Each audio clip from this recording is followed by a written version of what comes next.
হে হাসরবাসী, তোমাদের চেহারা আজ মলিন কেন? ঈমান আনার পরে তোমরা বেঈমান হয়েছ, ঈমান আনার পরে তোমরা কুফরি আকীদা নিয়েছ, বদ আকীদা গ্রহণ করেছ। ফাযুকুল আযাবা বিমা কুনতুম তাকফুরুন। তোমরা জাহান্নামে চলে যাও, আমি রবের দরবারে তোমাদের আর কোনো জায়গা হবে না। তোমরা জাহান্নামে চলে যাও, আমি মালিকের দরবারে তোমাদের কোনো জায়গা হবে না। এই জন্য ঈমান আকীদা এটা অত্যন্ত মজবুত একটা বিষয়, এটারকে আপনি ছোট করে দেখতে পারবেন না। কারণ এই ঈমান আকীদার জন্য আমার নবীর সাহাবীদের পিঠের চামড়া চলে গেছে, আমার নবীর সাহাবীদের জীবন চলে গেছে। কত সাহাবী দেশান্তরিত হয়েছেন, কত সাহাবী দেশ ত্যাগ করেছেন, কত সাহাবী দেশ থেকে বিতাড়িত হয়েছেন। ইমাম আহমদ ইবনে হাম্বল একটানা 4 বছর পর্যন্ত তিনি জেল খেটেছেন একটা আকীদার জন্য। একবার জোরে বলা যাবে কি আল্লাহু আকবার। এই কোরআনের পৃষ্ঠা কাগজ আল্লাহর সৃষ্টি, যেই অক্ষরগুলি লেখা হলো কালি দিয়ে, ওই কালিও আল্লাহর সৃষ্টি।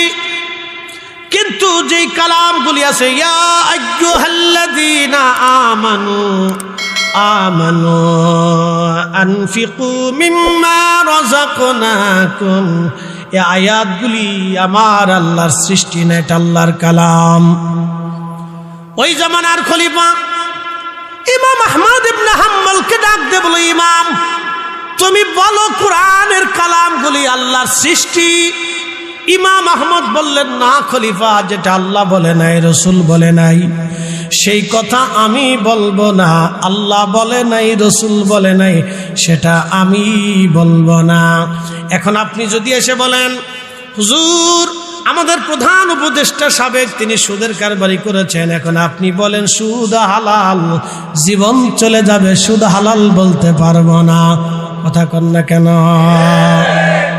কোন সুযোগ নেই, সে যেই হোক। মনোযোগ দিয়ে কথা শুনবেন। ইমাম আহমদ ইবনে হাম্বল রাহিমাহুল্লাহ বললেন, বাদশা যেটা আল্লাহ বলে নাই, রসুল বলে নাই, সেটা আমরা বলবো না, আমি সেটা বলতে পারবো না। বাদশা বললেন, যদি না বলেন শাস্তি হবে। বলে জীবন গেল বলতে পারবো না। ইমাম আহমদ ইবনে হাম্বলকে জেলখানার মধ্যে নিয়ে যাওয়া হলো কোনো রাজনৈতিক কারণে না, শুধুমাত্র একটা আকীদার মাসালার জন্য, শুধুমাত্র একটা আকীদার মাসালার জন্য ইমাম আহমদ ইবনে হাম্বল রাহিমাহুল্লাহকে জেলখানায় নিয়ে যাওয়া হলো। একাধারে 1 দিন না 2 দিন না 4 বছর পর্যন্ত তাকে জেলের মধ্যে রাখা হলো। অন্ধকার প্রকাষ্টরে অন্ধকার রুমের মধ্যে তাকে রাখা হতো। অন্ধকার, ওই রুমের মধ্যে কখনো আলো যাইতো না, শুধু অন্ধকার রুমের মধ্যে তাকে অন্ধকারে রাখা হতো। ইমাম আহমদ ইবনে হাম্বল রহিমাহুল্লাহকে সারা দিনে একবার ওই রুম থেকে বের করে বাহিরে এনে তার হাত পা গুলি বেঁধে তার পিঠের মধ্যে 10টা করে চাবুক দিয়ে পিটুনি মারা হতো। প্রত্যেক দিন 10টা বাড়ি মারা হতো। চাবুক দিয়ে 10টা পিটুনি মারার কারণে পিঠের চামড়াগুলি ফেটে রক্ত বের হয়ে ঘা হয়ে যাইত। কোনো ওষুধ দেওয়া হতো না। আবার পরের দিন বের করে তাকে মারা হতো। এইভাবে 365 দিনে 10টা করে চাবুকের পিটুনি যদি দেওয়া হয়, তাহলে গুণ দিয়ে দেখেন কত হাজার বার হলো। এইভাবে 4 বছর ধরেও নাকি পিটানো হলো। কোনো ওষুধ দেওয়া হতো না। ব্যথার যন্ত্রণা ইমাম আহমদ ইবনে হাম্বল কত রজনী নির্ঘুম কেটে গেছে তার হিসাব নাই। একটা আকীদার মাসালার জন্য ইমাম আহমদ ইবনে হাম্বল 4 বছর পর্যন্ত পিটুনি হলো। পিঠের গোশতগুলি পচে গেল, চামড়াগুলি তার পচে গেল। গোশত চামড়াগুলি পচে যাওয়ার পরে শরীর থেকে কলতানি বের হতো, রক্ত বের হতো। ওই অবস্থায় তিনি নামাজ পড়তেন। আহা, ইমাম আহমদ ইবনে হাম্বল ওই অবস্থায় তিনি নামাজ পড়তেন। নামাজ একজন কয়েদি জিজ্ঞেস করল, ইমাম রক্ত ঝরা অবস্থায় আপনি নামাজ পড়েন কোন বিধানে, কোন আইনে, কোন দলিলে? ইমাম আহমদ ইবনে হাম্বল জবাব দিলেন, হে আল্লাহর বান্দা, খলিফাতুল মুসলিমিন হযরত ওমর তার পেটের মধ্যে ছুরির আঘাত করার পরে 3 দিন পর্যন্ত রক্তক্ষরণ হয়েছিল। হযরত ওমর রক্তক্ষরণ অবস্থায় নামাজ পড়েছিলেন, তিনি নামাজ ছেড়ে দেন নাই। হযরত ওমর যদি নামাজ ছেড়ে না দেয় তাহলে আমি ইমাম আহমদ ইবনে হাম্বল কেন নামাজ ছেড়ে দেব? একবার জোরে বলা যাবে কি আল্লাহু আকবার? না, জোরে বলেন আল্লাহু আকবার।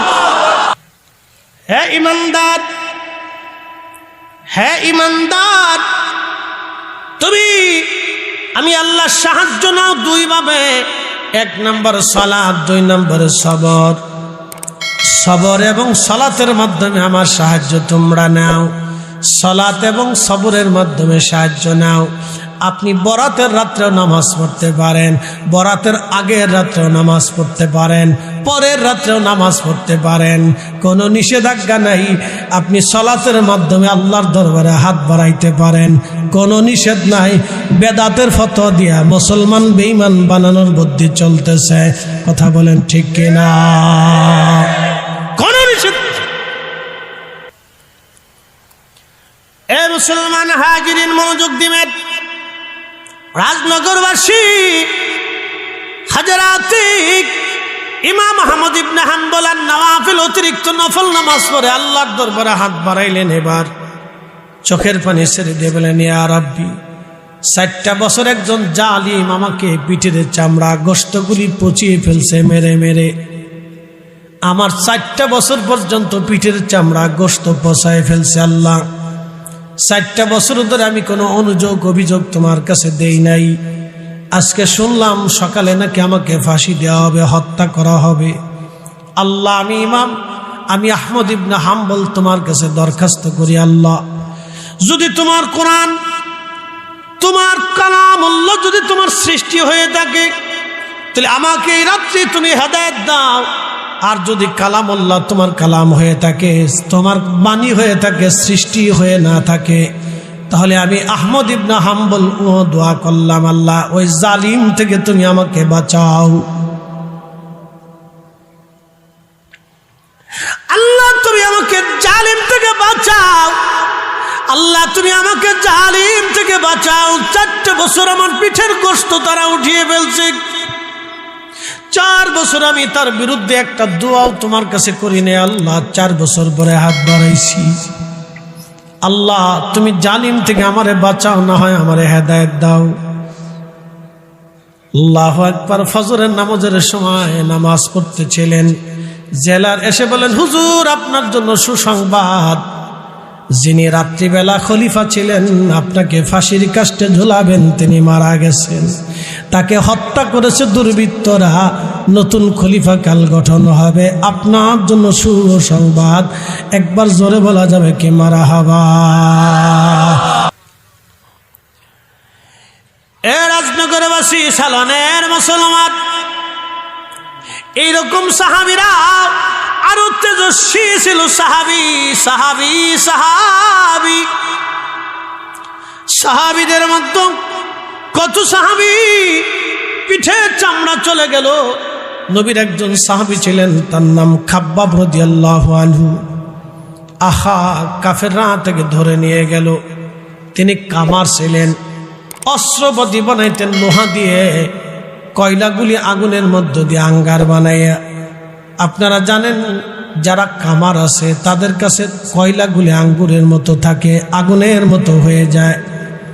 হযরত খাব্বাবকে ধরে নিয়ে কয়লাগুলি মাটির মধ্যে বিছাইয়া, আল্লাহু আকবার, হযরত খাব্বাব রাদিয়াল্লাহু আনহুকে তারা ধরে নিয়ে আগুনের উপরে চিৎ করে শোয়াইয়া বুকের উপরে পাথর চাপা দিয়ে ধরে রাখত। কয়লাগুলি, পিঠের চামড়াগুলি পুড়ে পুড়ে পুড়ে পুড়ে রক্ত চর্বিগুলি পুড়ে পড়ে পরে পরে আগুন নিভে যাইত।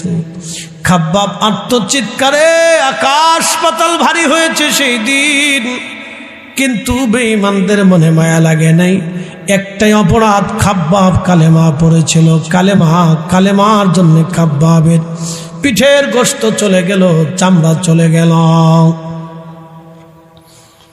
এ সালনের মুসলমান, খাব্বাব বলতেন, দুনিয়ার মানুষ তারা আবার আমাকে উঠাইয়া কয়লাগুলি ছুটাইয়া আগুনের ভিতরে গরম করে আবার কয়লার আঙ্গারগুলি বানাইয়া এরপরে আবার ওই কয়লাগুলি মাটির মধ্যে বিছাইয়া ওর উপরে আবার আমাকে চিৎ করে শোয়াইয়া পাথর চাপা দিয়ে চেপে ধরে রাখতো।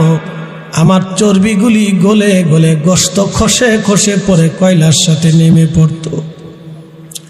এরপরও তারা আমার ছাড়তো না। কারণ কি? আমি খাব্বাব সেই দিন কালেমা পড়েছি ঈমানের জন্য, ঈমানের জন্য, ঈমানের জন্য। সাহাবী খাব্বাব পিঠের গোশতগুলি দিয়ে দিয়েছে, কিন্তু ঈমান দেয় নাই। চিরজীবনে তার পিঠের দাগ কোনোদিন মুছে যায় নাই। বড় বড় গর্ত হয়ে গেল, গোশত চলে গেল, চামড়া চলে গেল খাব্বাবের। তারপর হযরতে খাব্বাব রাদিয়াল্লাহু আনহু ঈমান ছেড়ে দেয় নাই। এরা সাহাবী সাহাবী সাহাবী। একবার জোরে বলা যাবে কি আল্লাহু আকবার? সাহাবী সাহাবী। এই জন্য নবী বলেন আল্লাহ আল্লাহ হাফিয়া সাহাবী। এ আমার উম্মত, তোমরা আমি নবীর সাহাবীদেরকে আল্লাহকে ভয় করো। সাহাবীদের ব্যাপারে লা তাত্তাখিযুহুম গারাদাম মিন বাদি, আমার ইন্তিকালের পরে আমার কোন সাহাবীর সমালোচনা করবে না, মন্দ বলবে না, গালি দিবে না। আমার সাহাবীদেরকে নিয়ে ত্রুটি বাক্য ব্যবহার করবে না। আমার সাহাবীদের ভুলগুলি বের করে ভুল ধরে ধরে তাদের সমালোচনা করবে না। ফামান আহাব্বাহুম ফাবিহুব্বি আহাব্বাহুম, তাদেরকে যদি কেউ মহব্বত করে আমি নবীকে মহব্বত করা হবে। ওমান আবগাদানি ফাবিবুগদি আবগাদাহুম, তাদেরকে কেউ যদি কষ্ট দেয় তাহলে আমাকে কষ্ট দেওয়া হবে। তাদেরকে কেউ যদি গালি দেয় আমাকে গালি দেওয়া হবে। এরা সাহাবী সাহাবী সাহাবী। জোরে বলা যাবে কে মারহাবা? তারা কি সাহাবী? জোরে বলেন তারা কি সাহাবী সাহাবী। সাহাবীদের ভুল ধরা যাবে না, কোন সাহাবীর ভুল ধরা যাবে না, সমালোচনা করা যাবে না, ত্রুটি বের করে এনে বই লেখা যাবে না, নিষিদ্ধ। আল্লাহর নবী নিষিদ্ধ করে দিয়েছে। মনে রাখবেন, এটা আহলে সুন্নাত ওয়াল জামাতের আকীদা। এটা আহলে সুন্নাত ওয়াল জামাতের আকীদা। সাহাবীদের সমালোচনা করা যাবে না, আউলিয়া কেরামের মন্দ বলা যাবে না। বলে হুজুর কারণ কি? বলে দিয়ে যাই। এই কোরআনের সূরা মুনাফিকের ভিতরে আমার রব আমার আল্লাহ আয়াতে কারিমা নাজিল করলেন। সূরা মুনাফিকে আমার আল্লাহ বললেন, ভালো করে বুঝে যাবেন, ওয়ালিল্লাহিল ইজ্জাতু ওয়ালিরাসূলিহি ওয়ালিল মুমিনিনা ওয়ালাকিন্নাল মুনাফিকিনা লা ইয়ালামুন।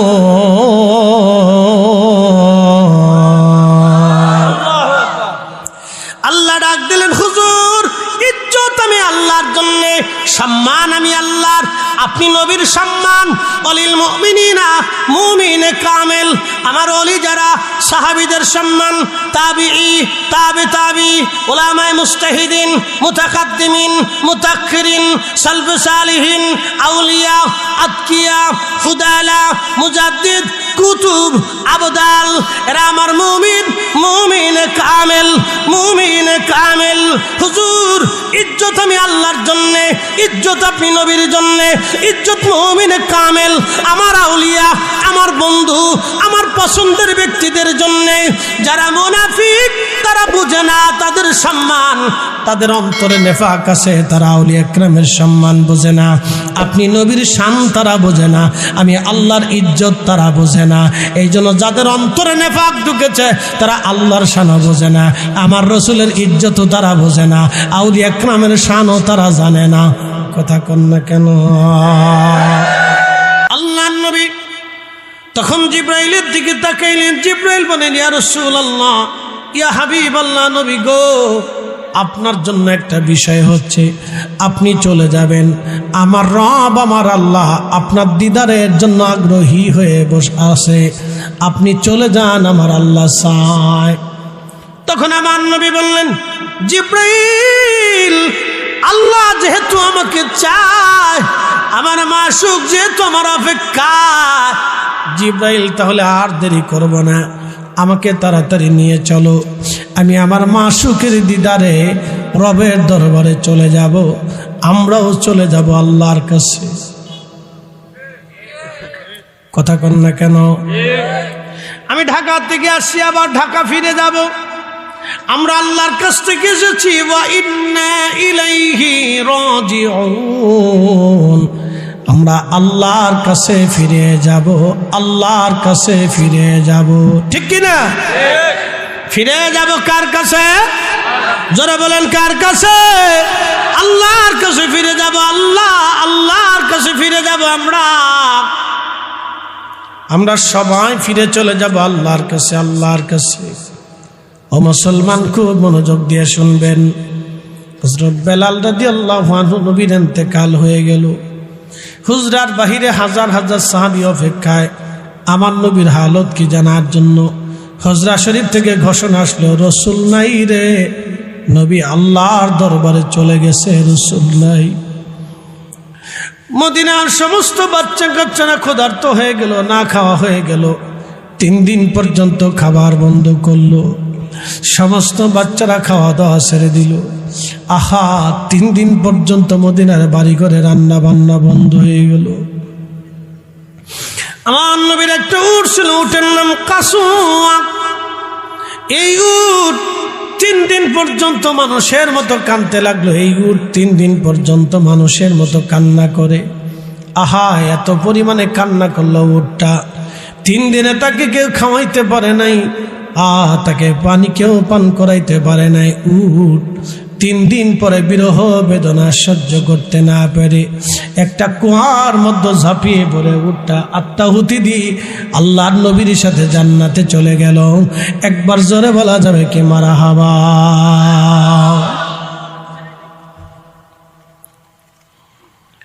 অমূল্য যতুল্য এই প্রেম কয়জনে বুঝে। ওরে ধনী মানি পাই না যারে, ওরে ধনী মানি পাই না যারে, পায়া সেখানে। অমূল্য যতুল্য এই প্রেম কয়জনে জানে, অমূল্য যতুল্য এই প্রেম কয়জনে বুঝে। হযরত বেলাল আজান দেওয়া বন্ধ করে দিলেন, আর তিনি আজান দেন না। আজান বন্ধ হয়ে গেল, বেলাল আর আজান দিতে পারেন না। বহুদিন পার হলো। হযরত বেলাল আবু বকরের সামনে দাঁড়িয়ে গেলেন, হুজুর, খলিফাতুল মুসলিমিন, আমারে বিদায় দিয়ে দেন, আমি চলে যাব সিরিয়ায়। বলে, কারণ কি? বলে, আমার আর মদিনা থাকা সম্ভব না। বন্ধু, খুব মনোযোগ দিবেন।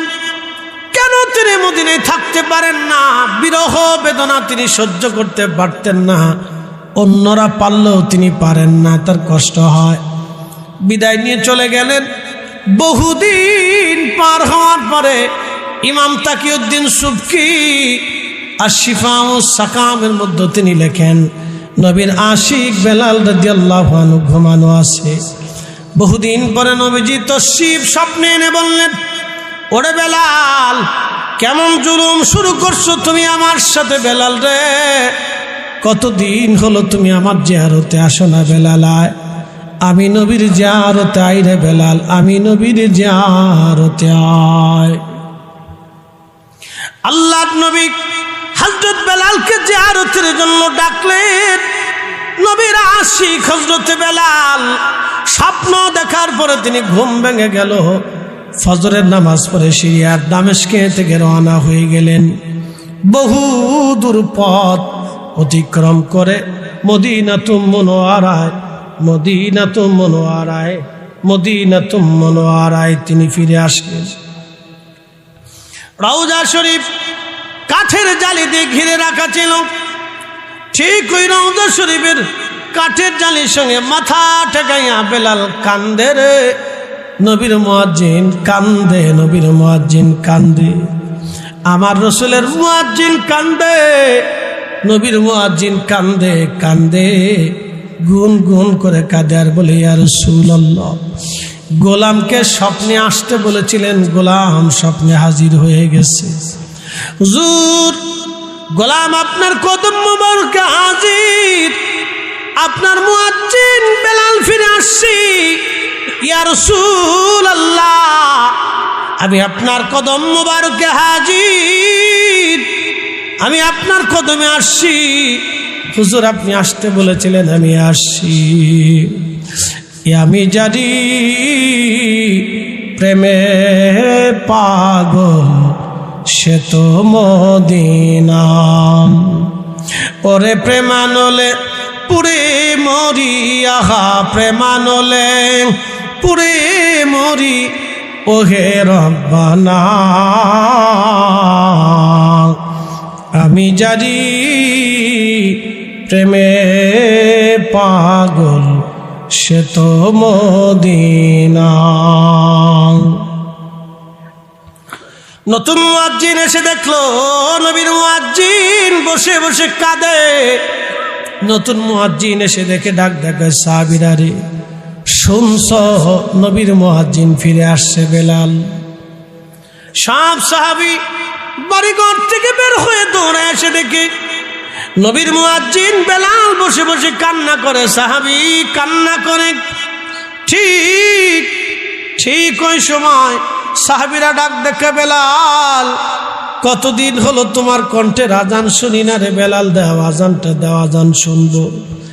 বেলাল রাদিয়াল্লাহু আনহু ডাক দেখে, সাহাবীরা রে আমার পক্ষে আজান দেওয়া সম্ভব না, তোমরা অনুরোধ করো না, আমি যেটা পারবো না রে সাহাবীরা, আমার পক্ষে সেটা সম্ভব না রে সাহাবীরা। নবীর মুয়াজ্জিন এইভাবে কান্দে। সাহাবীরা বলল, দেখো আমাদের কথায় বেলাল হয়তো আজান দেবে না, যায় দেখো ইমাম হাসান হুসেন আসেনি, ইমাম হাসান হুসেন বললে হয়তো আজান দিতে পারে।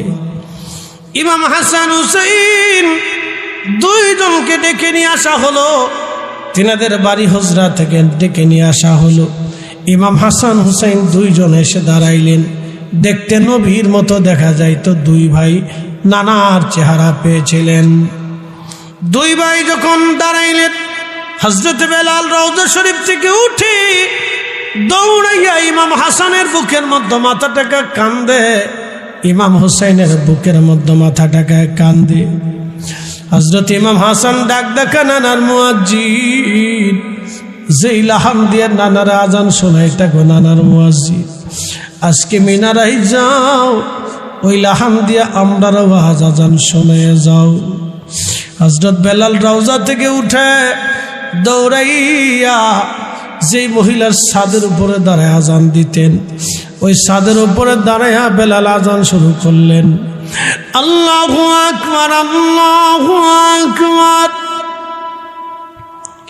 আল্লাহু আকবার, আল্লাহু আকবার। সারা মদিনার রন্দে রন্দে আজানের আওয়াজ ছড়িয়ে গেল। আজানের আওয়াজ এত মধুর, এত কঠিন প্রেমময় ছিল, ফয়জুদ এত জটিল ছিল। মদিনার ঘর থেকে সব সাহাবী বের হয়ে দৌড় মারছে, মহিলারা বের হয়ে বাচ্চা কাচ্চা নিয়ে আসা শুরু করলো। সবার মুখে একটা বাক্য, নবী আসছে দি, নবী বুঝি ফিরে আসছে, নবী আসছে দি,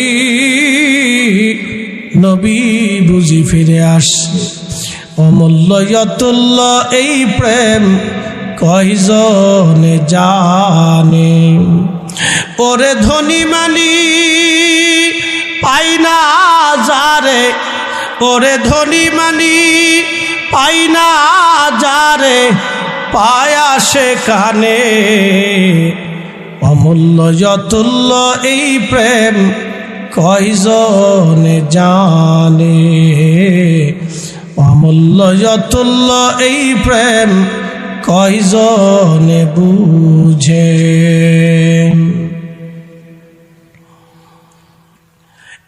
সালনবাসী আশিক রাসূল বেলাল আজান দেয়, মদিনার মানুষ ঘর থেকে বের হয়ে দৌড়ায়, নবী আসছে রে, নবী বুঝি ফিরে আসছে রে।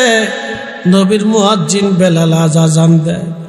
কতদিন হলো বেলালের আজান শুনি না, বেলাল আজ আজান দেয়, নবী বুঝি ফিরে আসছে।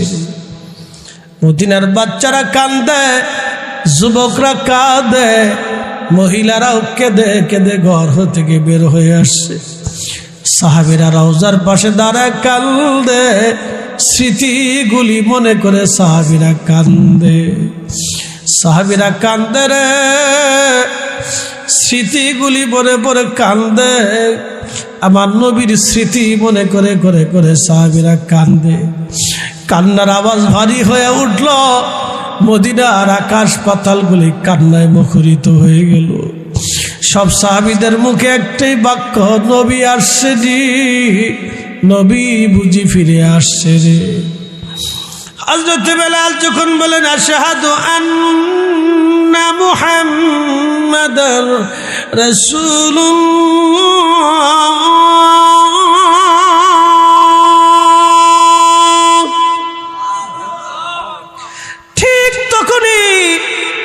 ঠিক তখনই মদিনার মাটিগুলি থরথর থরথর করে কেঁপে উঠল।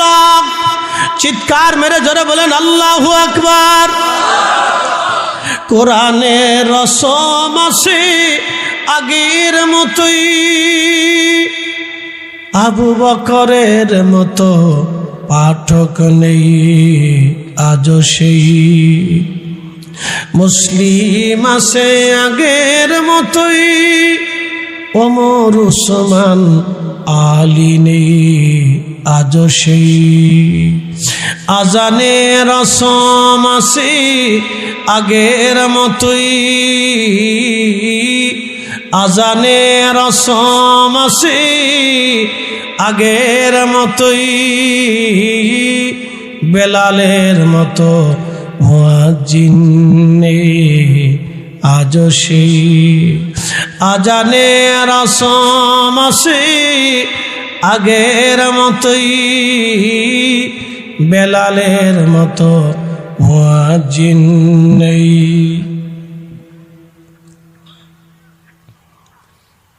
মদিনার মাটি থরথর করে কেঁপে উঠল।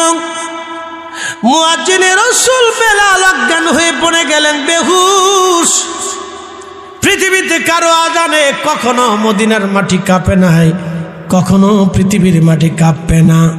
তিনি একজন আমার নবীর মুয়াজ্জিন বেলাল, যার আজানে পৃথিবীর মাটি পর্যন্ত কেঁপেছিল, যার আজানে পৃথিবীর মাটিতে ভূমিকম্প সৃষ্টি হয়েছিল। তাহলে আপনি বুঝেন নবীর আশিকদের কলিজার হালত কেমন হয়েছিল। এবার বুঝেন সাহাবীরা কেন ছটফট করেছিল, বুঝেন সাহাবীরা কেন আজানের জন্য পাগল পাড়া ছিল, বুঝেন। তাহলে আপনি বুঝেন সে আজানের ফয়জুত কত কঠিন ছিল। হাসরের ময়দানে আল্লাহ বেলাল রে দিয়ে আজান দেওয়াবে, জান্নাতের ভিতরে আমার আল্লাহ বেলাল রে দিয়ে আজান দেওয়াবে।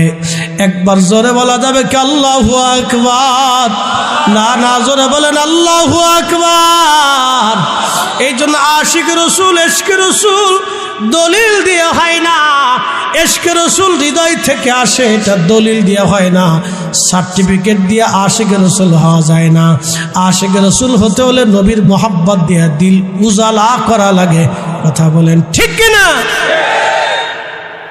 ইশকে রসুল কখনো দলিল দিয়ে হয় না, ইশকে রসুল এটা হৃদয় থেকে আসে, অন্তরের গভীর থেকে ইশকে রসুল আসে। আল্লাহ আমাদের আশিক রসুল বানায় দিক। সকলে বলেন আমিন। না না, আরো জোরে বলেন আমিন। আমরা আশিক রসুল যেন হইতে পারি, ইশকে রসুল।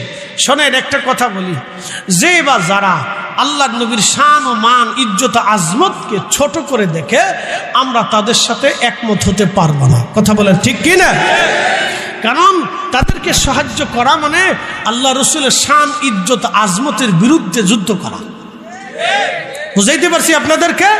কেউ যদি আল্লাহ রসুলের শান, ইজ্জত, আজমতকে ছোট করে, তাহলে বুঝতে হবে তার সাথে আমরা নাই। এই জোরে বলেন ঠিক না? ঠিক। তাদের সাথে আমরা একসাথে বলেন, তাদের সাথে আমরা না না, জোরে বলেন, তাদের সাথে আমরা একমত হতে পারবো না। কেন? তাদেরকে সাহায্য করলে তাহলে রসুলের শান, ইজ্জত, আজমতের বিরুদ্ধে আমাদের যুদ্ধ করা হবে। এটা আমাদের জিন্দেগির জন্য অনেক বড় ক্ষতি। কারণ আমরা ফিরে যাব কার কাছে? আল্লাহর কাছে। মেহেশরের মাঠে আমরা দাঁড়াবো আল্লাহ রসুলের সামনে। অতএব জিন্দিগি বড় কঠিন, বড় বরবাদ হয়ে যাবে যদি আমরা রসুলের শান ইজ্জত আজমতের বিরুদ্ধে লেগে যাই। কি মহা সর্বনাশ হবে। আল্লাহু আকবার। তার রসুলকে আল্লাহ কত বড় শান ইজ্জত আজমত দিছে। শুধু একটা ঘটনা বলে আপনাদেরকে শেষ করে দিচ্ছি, মনোযোগ দেন। কিছু সময় জিকির হবে, সামনে রমজান আসতেছে। আল্লাহ আমাদেরকে একটা রাত দিছে, কদরের রাত। কিসের রাত দিছে? কদরের রাত। কদরের রাত আমাদের ছিল না। সাহাবীরা এসে বলেন, ইয়া রাসূলুল্লাহ, আমরা শুনছি আগের জমানার মানুষ দীর্ঘদিন হায়াত পেত, শত শত বছর তারা পৃথিবীতে বাঁচত এবং শত শত বছর তারা ইবাদত করত, আল্লাহর পথে জিহাদ করত, সারা রাত ইবাদত করত, সারাদিন রোজা রাখত। নবী গো, আমরা তো হায়াত কম, নেকি কম, কিয়ামতের ময়দানে আমাদের ইজ্জত, আমাদের সম্মান আমরা পিছিয়ে পড়ি। ঠিক তখনই আল্লাহ নবীর মন বেজার হয়ে গেল। নবীজি চিন্তায় পড়ে গেলেন, পেরেশান হয়ে গেলেন। হা, কথা তো সত্য, আমার উম্মত সর্বনাশ হয়ে যাবে, আমার উম্মত বেইজ্জত হয়ে যাবে, কিয়ামতের ময়দানে আমার উম্মতের কি হবে। আল্লাহ নবী উম্মতের চিন্তা পেরেশান হয়ে গেলেন। নবীজি কষ্ট পাচ্ছিলেন, নবীজি চিন্তা বেড়ে গেল। ঠিক ঠিক তখনই আল্লাহ নবীর চিন্তাকে দূর করার জন্য, নবীকে খুশি করার জন্য আল্লাহ সূরা কদর নাজিল করে দিলেন। একসাথে হলো না? জোরে বলেন, আরো জোরে। আপনার ছেলেটা একটা ভালো পোশাক চায়, ছোট্ট ছেলে, ছোট্ট মেয়েটাকে খুব আদর করে, বেশি ভালোবাসে।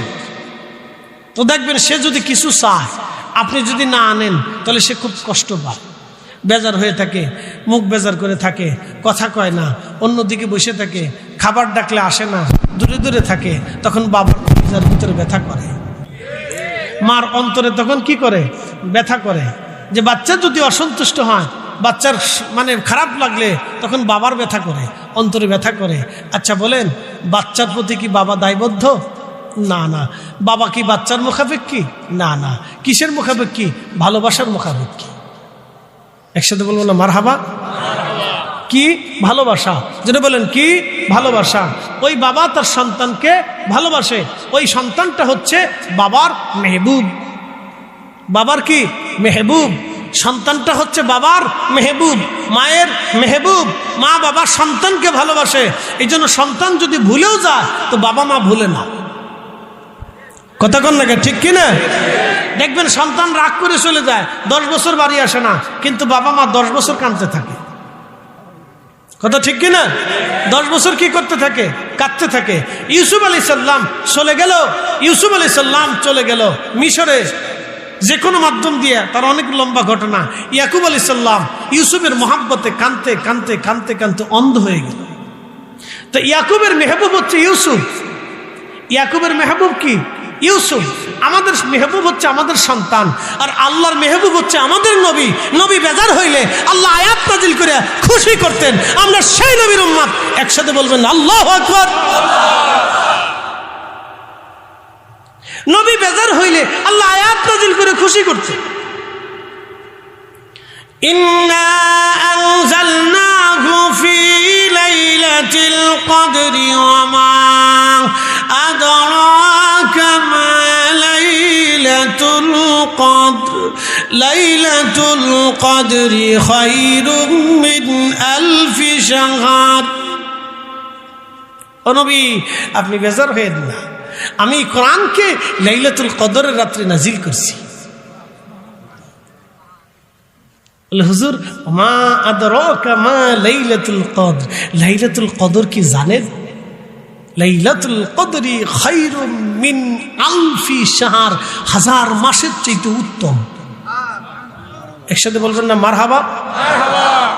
1000 মাস, জোরে বলেন কি মাস? 1000 মাসের চাইতে উত্তম। 1000 মাসের চাইতে উত্তম। আপনার উম্মত এক রাত্রি ইবাদত করবে, আমি 1000 মাসের চাইতে বেশি দিয়ে দেব। জোরে জোরে জোরে জোরে। এই বোনাস কি আমাদের না মুসা নবীর? জোরে কোন? 1.25 লক্ষ নবীর উম্মত হইলে এই মর্যাদা পাইতেন না। শুধু এই নবীর উম্মতের কারণে আল্লাহ আমাদেরকে এই মর্যাদা দিছে। এই জন্য আল্লাহর মেহবুব হচ্ছে নবী। নবীজি কোনো কারণে বেজার হইলে আল্লাহ আয়াত নাজিল করে সাথে সাথে নবীকে খুশি করতেন। নবী হাসতেন, আনন্দিত হতেন। একসাথে বলবেন না মারহাবা? মেহবুব। যারা বলেন কি জোরে বলেন কি? মেহবুব মেহবুব মেহবুব মেহবুব, হাবিব হাবিব হাবিব, হাবিবুল্লাহ হাবিবুল্লাহ। এই জন্য ওনার ইজ্জত আজমতে কেউ যদি হাত দেয় আমরা তাকে কখনো মানতে পারবো না, এটা কখনোই অসম্ভব, ভুলেও না। এই জন্য পৃথিবীর কোনো সুফি, কোনো আউলিয়া দেখবেন না যে আল্লাহ রসুলের শানে আঘাত করছে, তারা সবসময় শানকে বুলন্দ করে নবীর গোলামি করে গেছে। আল্লাহ তৌফিক দিক বলেন আমিন। আমরা যেন বুঝি। প্রিয় উপস্থিতি, আমার দূরের যাত্রা আপনাদেরকে এক টানা নীতি দীর্ঘ আলোচনা শুনিয়েছি, যা শুনতে চেয়েছেন তা শুনিয়েছি।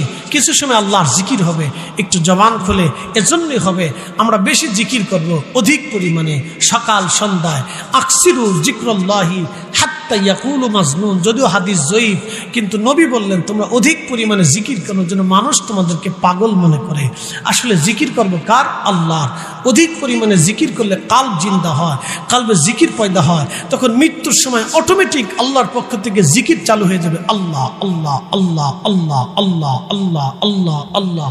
এই জন্য অধিক পরিমাণে জিকির করবেন, জবান খুলে দিয়ে মহাব্বতে আল্লাহ আল্লাহ আল্লাহ আল্লাহ আল্লাহ আল্লাহ আল্লাহ আল্লাহ আল্লাহ আল্লাহ আল্লাহ আল্লাহ আল্লাহ আল্লাহ আল্লাহ আল্লাহ আল্লাহ আল্লাহ আল্লাহ।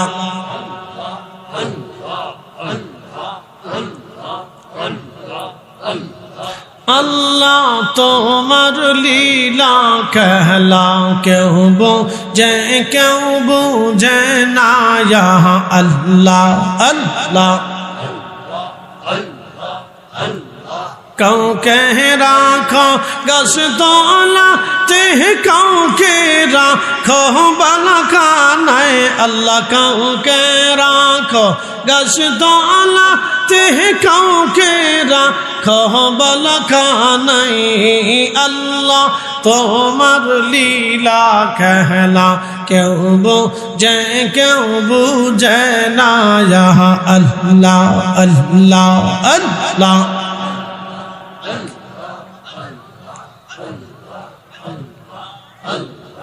ইব্রাহিম তোমার নবী ছিল, নমরুদের আগুনে ফেলল, আগুন হইল ফুলবাগি সাপসম কানে পড়ল না, আল্লাহ আগুন হইল ফুলবাগি সাপসম কানে পড়ল না, আল্লাহ তোমার লীলা कहला কেউ বোঝে কেউ বোঝে না, আল্লাহ আল্লাহ।